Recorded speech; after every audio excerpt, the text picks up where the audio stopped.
better to student groups, especially with those topics. Thanks for coming in, Brian. Thank you for interviewing me.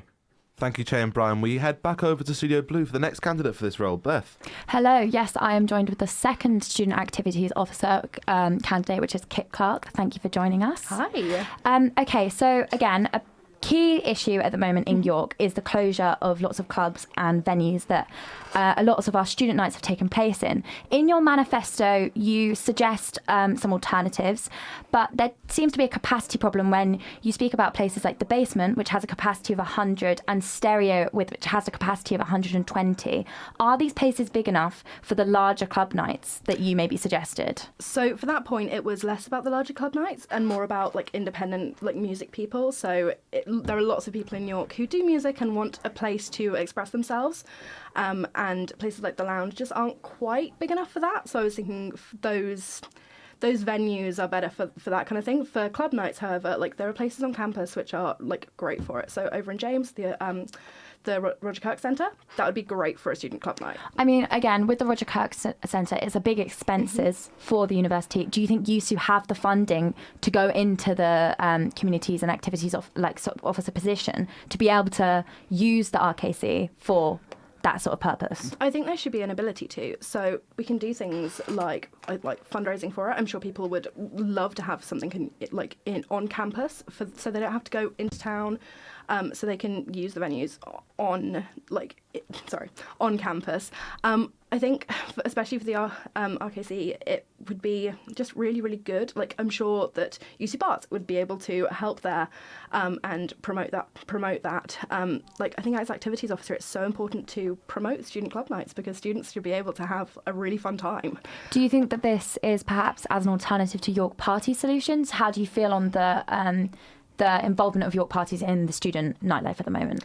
So I think York Parties is kind of controversial at the moment, especially with all of the closing venues and stuff, and not really.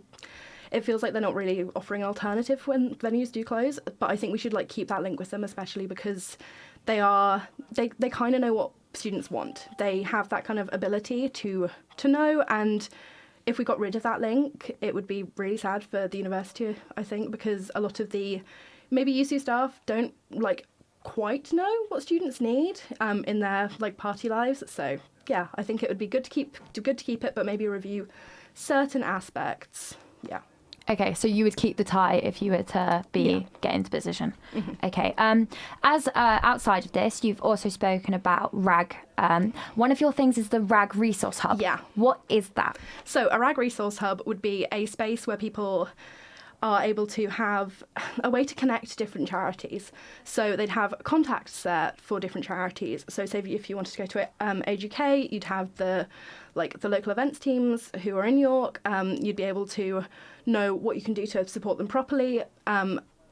Big things like, I don't know, abseiling down Central Hall, that's a massive thing that happens each year. And I think also there would be just small ideas, because RAG doesn't have to be this massive event. It can be something really small, like going and volunteering maybe an hour a week, or putting a little bit of money into a charity box, especially for smaller charities. They're so important in York because there are so many smaller charities that need support. I mean, a lot of your sort of manifesto promises involve third parties. So, for example, you speak about lobbying the council, you speak about lobbying the university itself. You also speak about student media providing an independent media day, and USU bars maybe having events. Do you think that these maybe take away from some of the society's individual sort of autonomy over what they choose to do? Or do you think maybe, for example, if you're using USU spaces, are you taking away from the college committee's ability to use said spaces that maybe are linked to their college and maybe something they want to use, rather than it being a USU project over their own project? Not at all. I think creating links with these people, creating links between colleges and USU and societies is so important, especially because I think a lot of societies don't feel like they're heard. So if they can have these links with them, it means that everything's not so separate. If you're able to have an event for, say, I don't know, the basketball team and the basketball society, and make sure that they know people within USU who know people within the university who can help them set up bigger events. It's just better for societies. We can't have these kind of big walls between us, because we're all working for the same thing, really. We're working for students to have the best time at university as possible. I mean, again, I do have to bring up the spaces thing, because that is seeming to be the biggest issue at the moment. Yeah. And with the college chairs coming out saying that they've had some issues with the way that USU as a system works, do you think maybe taking some of their spaces, does this endanger there and perhaps cause further friction? I don't think it would cause further friction at all. Like, they would know, if I were to be elected, they would know that they would be heard. Like, I would love to have an open dialogue with them. I'd love them to be able to feel like they are heard, because they're so important to university life. Like, having that connection there and knowing that, and having them know that the student union is on their side, because they are students. They're people who really value the university as much as USU do. So with the spaces thing, I think that being able to share and negotiate, it would just create this lovely open dialogue with them. You also spoke about safeguarding training within committees. How do you think this would function? Do you think it's feasible, particularly within committees and societies where they have high turnover, they have a lot of elections quite regularly? Do you think that this is something that would actually be able to be implemented? Definitely. So at the moment, there is one training day for societies, not even society committees. It's usually just the chairs of the societies that go along. And these, personally, I didn't find it very effective at all. It was like a day of what they called mentoring, which they were able to, I spent a lot of time making a marshmallow tower, which was supposed to show me how to have leadership in the society, and I'm not quite sure how that connected. So being able to talk to student minds, talk to all of the people who know things about the different societies, like, it would just be really lovely for them to know how to properly safeguard and know that it's not their responsibility to have to deal with, I don't know, things which might be hard to deal with, like sexual assaults and things like that. So is those sorts of things like sexual assault, what other policies do you think would be implemented as part of this safeguarding? Like, what sort of areas would you focus on?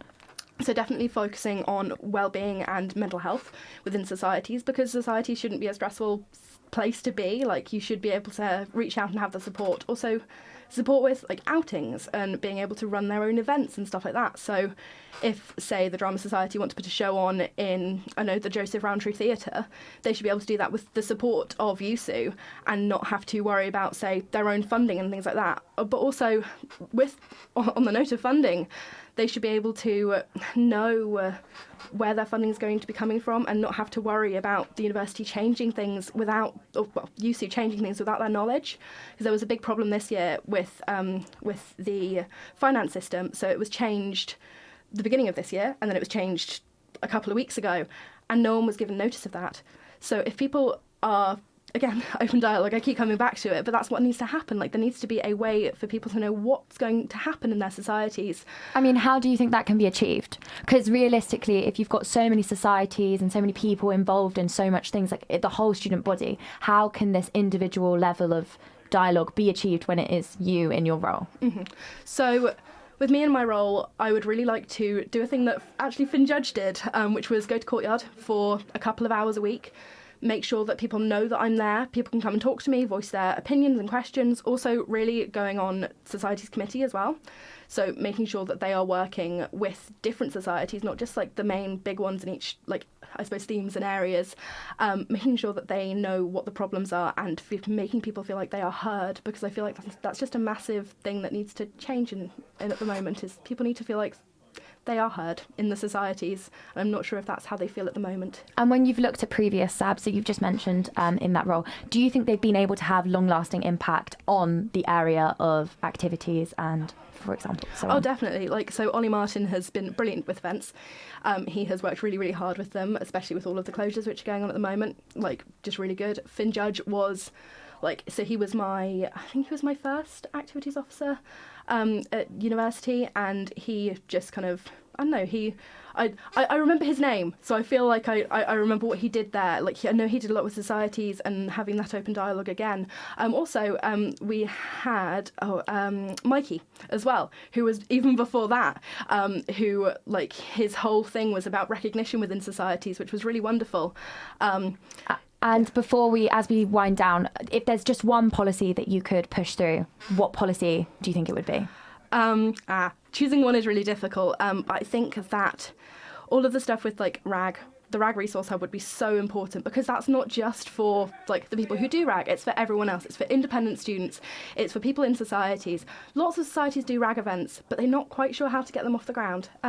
Also training committees, but I know that's the second point and I wasn't supposed to say it. It's okay. Thank you so much for joining us, and we will be going back to Studio Red for another activities officer interview.